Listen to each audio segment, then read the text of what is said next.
our family, children in our family who still go to schools. So how Arise happened in 2016? I'll share a statistic with you that globally, the percentage of school-going students who attend non-government schools, which are private schools or unaided private schools as we call them, the global percentage for that hovers somewhere around 13%, 1-3. And if from the global statistic we just remove the Indian numbers, then this percentage of 13 falls down to 6. Because India is in a little unique setting where close to half the school-going students go to private schools, which is a very different context compared to the world context. Yeah. तो एक तरफ तो ये सच्चाई है कि हमारे यहाँ प्राइवेट स्कूल्स में ज़्यादा बच्चे जाते हैं, ज़्यादा पढ़ते हैं. दूसरी तरफ ये भी है कि private schools are generally considered to be better in terms of delivering the quality.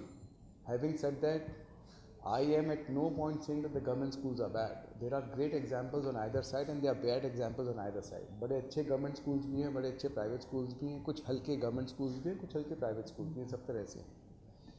लेकिन हमने उस वक्त 2016 में कुछ लोग इकट्ठे हुए और ये सोचा कि अगर करीब आधे बच्चे प्राइवेट स्कूल्स में जा रहे हैं और फिर गवर्नमेंट स्कूल सिस्टम भी है, in terms of the physical schools only 25% of physical schools are private, 75% physical schools are government in the country today, आज भी जो है, लेकिन बच्चे अलग अलग जगह से पढ़ते हैं.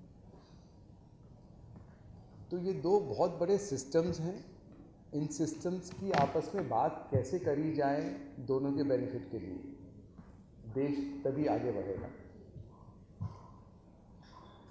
एस्पिरेशनल हैं कि सब अपने बच्चों को प्राइवेट स्कूल्स भेजना चाहते हैं, अच्छे गवर्नमेंट स्कूल्स भी भेजना चाहते हैं और प्राइवेट स्कूल भी भेजना चाहते हैं, लेकिन कहीं कहीं थोड़ा बहुत ट्रस्ट डेफिसिट भी रहता है कि प्राइवेट स्कूल्स क्या सही पारदर्शिता के साथ चल रहे हैं, are they following transparent policies, are they not fleecing the parents, are they taking care of the students in terms of their safety and the quality of education.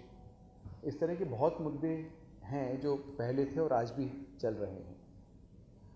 Then we also analyze that activism काफ़ी हो जाता है और सरकार और schools की भेंट ज़्यादातर कोर्ट में होती है.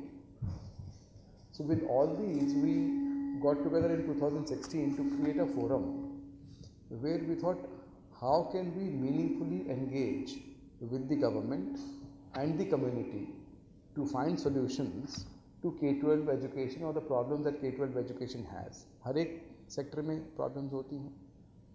जैसे मैं आपको एग्जांपल उदाहरण के तौर पे दूं, फ़ी रेगुलेशन, जो फ़ीस बढ़ा ली जाती है उस पर काफ़ी एक्टिविज़म होता है. आप लोग देखते ही हैं, अखबार में आप लोग लिखते हैं करने के लिए. तो इस चीज़ को हमने आइडेंटिफाई किया 2016 में.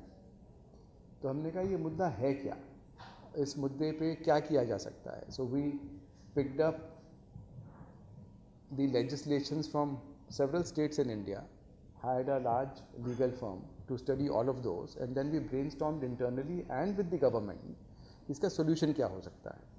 कि हम पहले मुद्दा देखें कि प्रॉब्लम कहाँ बैठी है.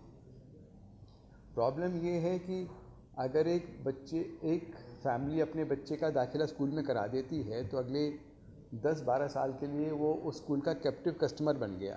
स्कूल एक डिसप्रोपोर्शनेट एडवांटेज में आ जाता है कि वो जब चाहे जितनी फ़ीस बढ़ा दे, और अगर ऐसा होता है तो हाउस होल्ड को तकलीफ़ होती है करने के लिए. तो उसमें हमने 2017 में पहला मॉडल कोड की रचना करी थी. What should be the school education legislation in every state and what should be the fee regulation formula in the state. उसकी प्रीमाइस ये रही कि first of all there should be transparency. हमने एक सेट ऑफ रिकमेंडेड फॉर्म बनाया कि क्या क्या इन्फॉर्मेशन स्कूल को अपनी वेबसाइट पे और हर एक पेरेंट को देनी ज़रूरी है ताकि पेरेंट एक इन्फॉर्म्ड डिसीजन ले सके क्या स्कूल इस तरह की चीज़ें प्रोवाइड करेगा और उसके लिए मुझसे क्या फ़ीस चार्ज कर रहा है.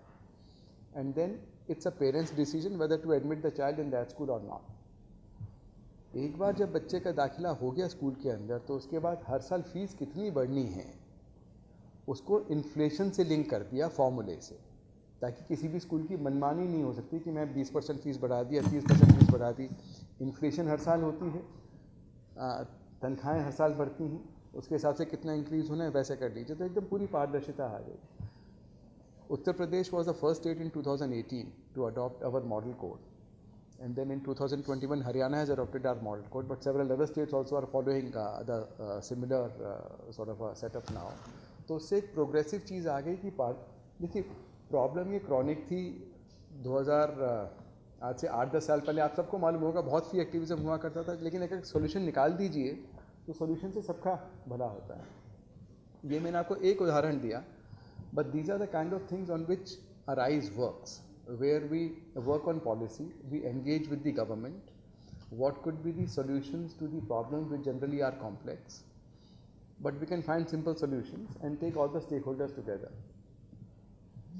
ARISE की जो मेंबरशिप है, वो मेंबरशिप ऐसा नहीं है कि कोई भी प्राइवेट स्कूल चलाता है तो वो ARISE का मेंबर बन सकता है। ARISE की मेंबरशिप का भी एक क्राइटेरिया है, आप किस स्टेट में हैं, किस तरह का स्कूल चलाते हैं, आपकी प्रैक्टिसेस किस तरह की हैं। कोई भी स्कूल ARISE का मेंबर बनने के लिए they have to sign a pledge and a declaration about the kind of practices they follow in their respective school. क्या वो एथिकल प्रैक्टिसेस फॉलो करते हैं या खाली एक बिजनेस के तरीके से स्कूल चलाते हैं।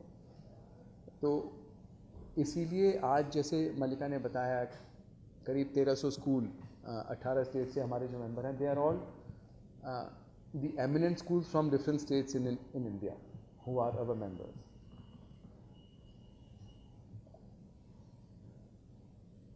अभी जो नेशनल एजुकेशन पॉलिसी आई 2020 में 2018 से बननी शुरू हुई थी, उसमें हम लोग काफ़ी इन्वॉल्व थे गवर्नमेंट के साथ कि क्या चीज़ें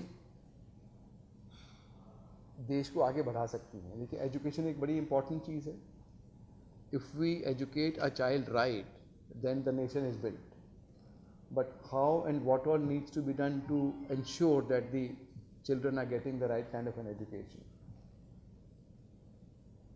एक चीज़ मैं आपको वैसे मजाक के तौर पे कहूँगा, आप किसी से भी बात कीजिए, मजाक के तौर पे नहीं वैसे कहूँगा, किसी से भी बात कीजिए, आप किसी से भी पूछिए, हर एक कोई कहता है education is closest to my heart.